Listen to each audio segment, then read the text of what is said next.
In this video, we will analyze the deep strategic impasse in the Strait of Hormuz. Donald Trump claims it is open. Iran claims it is closed. So what is really happening there? This past Friday, April 17th, Donald Trump took the stage and announced with great fanfare that the Strait of Hormuz is fully reopened to international navigation.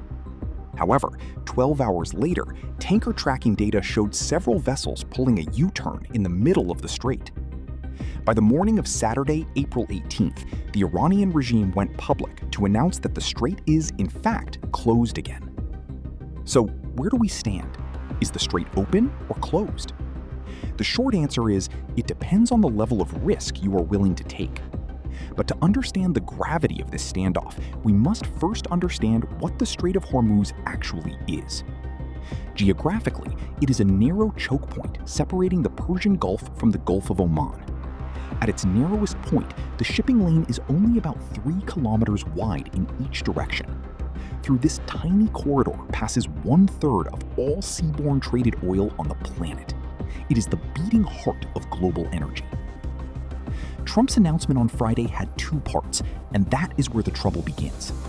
In the first part, he stated that the Strait of Hormuz would be reopened and that the Fifth Fleet would guarantee escort and freedom of navigation for all vessels wishing to pass.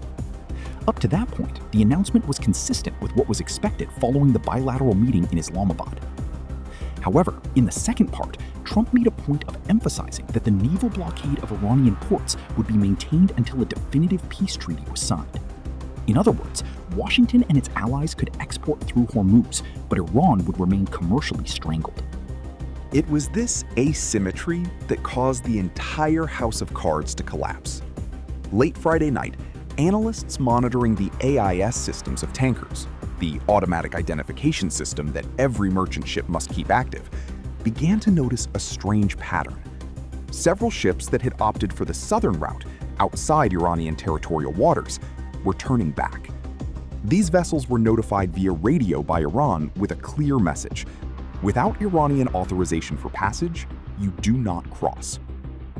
Historically, this is not the first time Hormuz has become an economic battlefield. We must remember the tanker war of the 1980s during the Iran-Iraq conflict. At that time, hundreds of ships were attacked, and the United States had to launch Operation Earnest Will, the largest naval escort operation since World War II. What we see today is a dangerous echo of that decade, but with drone and missile technologies that are far more precise. Tehran's communique this Saturday was, in diplomatic terms, a slap in the face. The preliminary agreement reached in Islamabad envisioned a 2-way de-escalation. Iran would release navigation in the strait, and the US would suspend the naval blockade of Iranian ports. Since Trump maintained the blockade, Iran reactivated its toll scheme.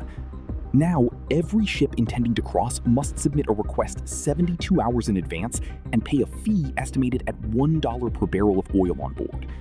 For a supertanker carrying 2 million barrels, we're talking about an extra cost of $2 million for a single passage. On a legal level, Iran has no basis for this.